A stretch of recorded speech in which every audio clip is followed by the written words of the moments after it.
सभी पत्रकार बंधुओं का, छायाकार बंधुओं का मैं हार्दिक स्वागत और अभिनंदन करता हूं। मेरा नाम शशांक आनंद है। मैं एक भारतीय पुलिस सेवा अधिकारी हूं और लगभग पिछले 2.25 साल से मैं बीएसएफ में ऑन डेपुटेशन हूं और 7 फरवरी 2025 को मैंने बीएसएफ के इस जम्मू फ्रंटियर की कमांड संभाली थी। आप लोग सब जानते होंगे कि बीएसएफ का एक बहुत ही गौरवशाली इतिहास रहा है।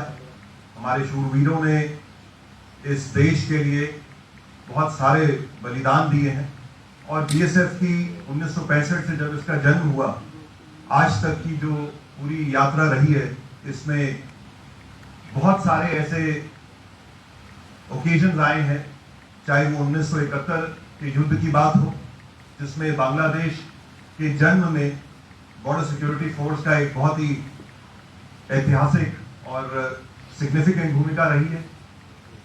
कारगिल युद्ध में बीएसएफ की एक बहुत सिग्निफिकेंट भूमिका रही है, महत्वपूर्ण भूमिका। उसके बाद ऑप पराक्रम में जब फोर्सेस का मोबिलाइजेशन हुआ था लेकिन युद्ध डिक्लेयर नहीं हुआ था, उसमें भी बॉर्डर सिक्योरिटी फोर्स बढ़ चढ़ के सीमा की रक्षा कर रही थी। और अब ऑपरेशन सिंदूर के दौरान आप सबने अभी इस छोटे से वीडियो क्लिप में देखा कि किस प्रकार हमने दुश्मन को नुकसान पहुंचाया है।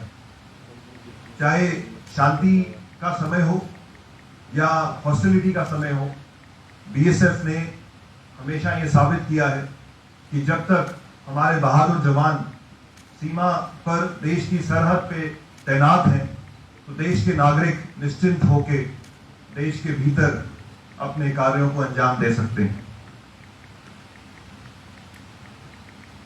जब 22 अप्रैल को पहलगाम में वो दर्दनाक मैसेकर आतंकवादियों के द्वारा पर्यटकों के ऊपर करा गया, तो उसके बाद से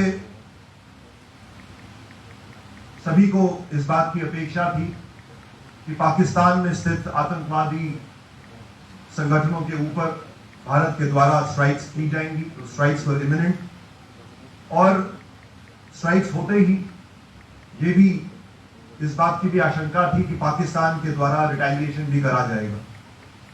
तो 22 अप्रैल के बाद से तुरंत बाद से ही इस जम्मू के संवेदनशील क्षेत्र में जिसमें बीएसएफ की डिप्लॉयमेंट पुंछ में भी है, राजौरी में भी है, लाइन ऑफ कंट्रोल में हम भारतीय सेना के साथ कंधे से कंधा मिला के सीमा की रक्षा वहां पे भी कर रहे हैं और उसके साथ साथ जम्मू, कठुआ, सांबा के भी क्षेत्र में हम अंतर्राष्ट्रीय सीमा पे प्रथम पंक्ति के तौर पे बैठे हुए हैं। तो ऐसे परिस्थिति में हमने तैयारी शुरू कर दी कि अगर पाकिस्तान की तरफ से अनप्रोवोक्ड फायरिंग की जाती है बॉर्डर के ऊपर तो बीएसएफ उसका किस प्रकार मुंह तोड़ जवाब देगी। जब ये घटना घटी 22 अप्रैल को और उसके बाद से हमने बॉर्डर पे जब अपनी निगरानी को और ज्यादा मजबूत किया तो ये देखने को आया कि पाकिस्तान रेंजर्स जो कि हमारे काउंटर पार्ट हैं सीमा के उस पार, उन्होंने अपनी फॉरवर्ड पोस्ट में आना छोड़ दिया। उन्होंने सीमा के नजदीक आना, अपनी एक्टिविटीज को सस्पेंड कर दिया था और वो उनकी जो मूवमेंट है वो सारी की सारी उनकी बॉर्डर आउटपोस्ट तक ही सीमित हो गई थी जो कि सीमा से थोड़ी सी दूरी पे है। लेकिन बीएसएफ की जो डोमिनेशन स्ट्रेटेजी थी वो बहुत एग्रेसिव थी। आप सब जानते हैं कि हमारी सीमा पे सीमा चौकियां हैं जिनको हम बॉर्डर आउटपोस्ट कहते हैं, जहां पे हमारे जवान दिन रात रह के सीमा की निगरानी करते हैं। लेकिन इसी के साथ साथ सीमा चौकी और अंतर्राष्ट्रीय सीमा के बीच में हमारी विभिन्न पोस्ट हैं, फॉरवर्ड पोस्ट हैं, जिनके चलते हम अंतर्राष्ट्रीय सीमा का चप्पा चप्पा पे निगरानी रखते हैं। तो हालांकि पाकिस्तान रेंजर्स पीछे चले गए थे लेकिन बॉर्डर सिक्योरिटी फोर्स के सभी बहादुर जवान, उसमें महिलाएं भी शामिल थी, पुरुष भी शामिल थे, वो उन फॉरवर्ड पोस्ट पे डटे रहे और 7 मई को जब ऑपरेशन सिंदूर को लॉन्च किया गया, उसके बाद से लेके और जो आगे की घटना घटी, जो आप सबकी जानकारी में है, बॉर्डर सिक्योरिटी फोर्स के सभी जवानों ने सीमा के नजदीक डटकर अपने देश की सीमा की रक्षा करी। इसके साथ साथ मैं आपको यह भी अवगत कराना चाहूंगा कि अंतर्राष्ट्रीय सीमा पे जो भारत का वर्चस्व है, जो डोमिनेशन है, उसको बरकरार रखने के लिए हमारी कुछ ऐसी भी पोस्ट हैं जो कि तारबंदी से आगे हैं, जो बॉर्डर सिक्योरिटी फेंस से आगे हैं। हमारे बहादुर जवानों ने इस क्रॉस बॉर्डर फायरिंग के दौरान भी उन पोस्टों को मैन किया, उसमें डटे रहे और दुश्मन का मुंह तोड़ जवाब दिया।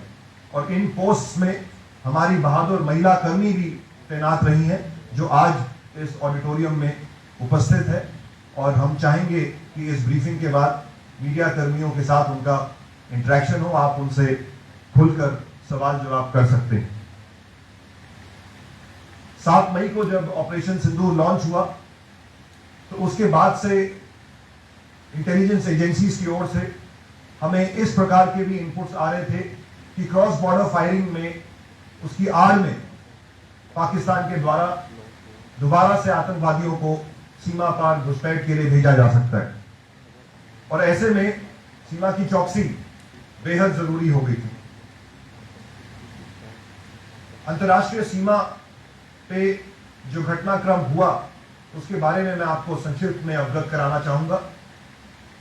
8 तारीख की रात को जब हम सीमा की निगरानी कर रहे थे और हमारे